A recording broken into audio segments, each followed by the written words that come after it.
Hey everyone, this is Nick from Mecca Warehouse, and today we're back with weekly update number 168. Let's jump right into it with weekend reviews. We're talking about what's going on in the warehouse, things that are coming up, stuff like that. And first off, let's talk about the charity stream. We did our charity stream part 2 on Saturday, and I'm excited to be able to report, happy to be able to report that we hit our $10,000 goal. Did we do it? We did it! Holy crap! 10,155. Awesome. Thank you all so much. That last bit was the easiest bit. Awesome. We got to what was supposed to be the end point at 10:30. Wasn't quite done with the build, hadn't reached our goal yet, and figured I'd just stick around a little bit. And about 2 hours later, we hit the goal thanks to some encouragement and some just community support. People doing things like offering their own match, for example. Hey, if we hit 200 bucks in the next 20 minutes, I'll throw in 200 bucks myself or something like that. And those kinds of things helped a lot. So I'm super excited that we were able to get there. The charity stream part 2, allowing us to get to the goal, definitely has me thinking more about this year and the next charity stream and how we're going to do that. Probably a 2-parter makes sense, maybe 2 smaller charity streams spaced out through the year a little bit more. Definitely thinking about that and looking forward to how we can do things slightly differently to perhaps be able to raise more money more effectively.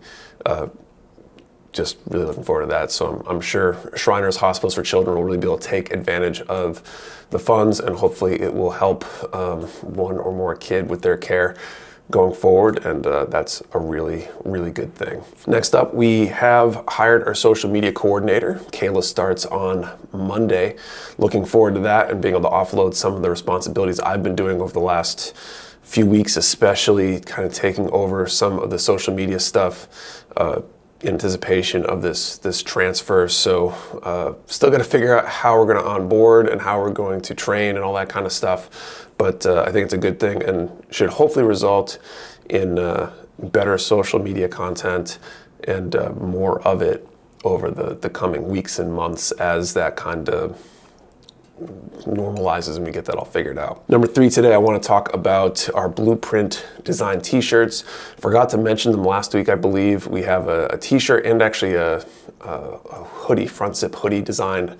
Both have this new Blueprint design that Nickel models drew for us of Blue 01. It kind of looks like a blueprint. It's pretty cool. We're going to extend the deadline on that. It's supposed to be noontime Friday, which is the day you're probably seeing this. We're going to extend it till the end of the day just because I forgot to mention it last week. I want to make sure everybody has an opportunity to get one. We'll have a link down in the description below if you want to pre-order one.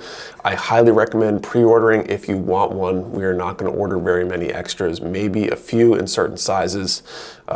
Mostly to cover rejects and factory issues and things like that. But we're not going to have a whole pile of these available after the initial run. So if you want one, this is your chance to get it. Finally, we put out a new video Wednesday about the history of PGs. Recommend you go over and take a look. It's already one of our more popular videos so far based on views and likes and things like that. Ethan did a great job putting it together, and it's highly worth the watch. And we'll hopefully be able to do a lot more content like that going forward. One of the hopefully positive side effects of the changes in the social media marketing media team going forward. Next up, let's do team picks. This is where members of the team show off something they built recently. Let's go take a look. Hey everybody, Alex here. Today I brought in the Gundam Benjamin V2 from, I already forgot, what was it? SD World Heroes. SD World Heroes. I'm starting to collect like a fantasy series, and I saw these and I just fell in love. It's a little pirate, and every little thing about this I loved. I loved the fact that it came with 2 guns that could also attach or be held in the hands. It has 2 knives that can be attached to the shoulders and or be held in the hands. I love the fact that the sword actually comes out of a sheath and not just a solid piece of plastic, which is cool.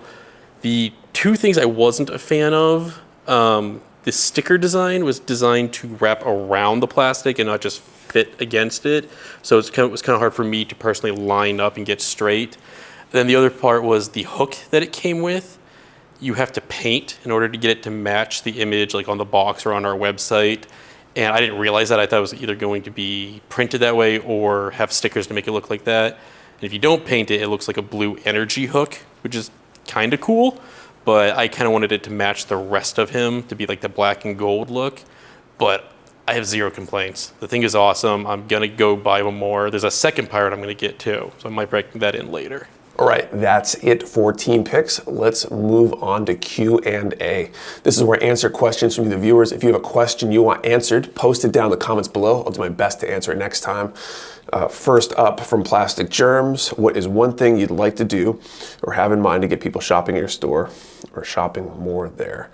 I don't know if we have any big things. We want to obviously create more content, create more community, and all the stuff that we've kind of been doing, and it's really doubled down on some of the same stuff. Hopefully reach into new places where people maybe don't already know that we exist, maybe more activities, contests, things like that. And that's basically the strategy and the plan. And you know, obviously there's details in how that's done, but that's essentially what we're hoping to do. And then fun question, what would you say is your movie trilogy? That's a good question. Probably Star Wars. I kind of want to say the original, but probably the prequel trilogy, just because those are the first three that I saw in theaters, because, you know, obviously my age and stuff like that. I don't like sand. It's coarse and rough and irritating, and it gets everywhere. But Star Wars is kind of like a super trilogy because of the three trilogies and stuff like that. Definitely not the last one, but probably the prequel trilogy. Okay, next up, GN Gumpla YT. From one martial artist to another, have you found any inspirational bleed over into the hobby? For instance, martial arts themed kit bashes. I don't really think so for the most part.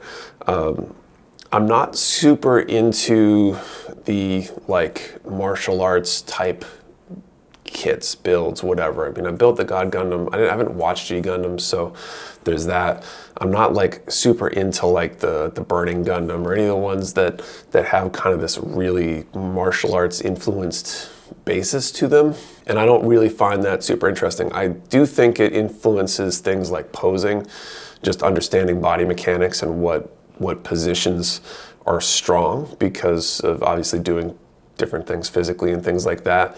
But not a whole lot in terms of what I actually build. Although, yeah, again with the posing, you know, or sword poses or martial arts weapon kind of related poses, things like that, definitely might get a little bit influenced from the time spent doing that kind of stuff. Okay, and then there's one more question. Craig Kurt, as a New Hampshire resident, I'm wondering if you guys had any thoughts on being open for like one Saturday a month for a community build day. Personally, I'm more of a visual learner and would love to see some of the tools used for building used firsthand by someone with experience with the tool. That's a great question. So it's definitely been something that's occurred to me. I've thought about it. We've technically done, I think we had one build day, like the day before AnyMech this past summer.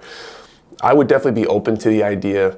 The biggest restriction on it is being able to staff it, essentially. My time is so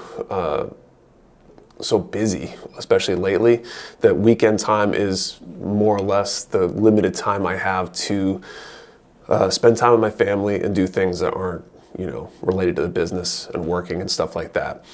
That said, I know I've had some interest expressed by people, some of the staff here, that would be interested in kind of hosting something like that. So there might be possibilities there as well.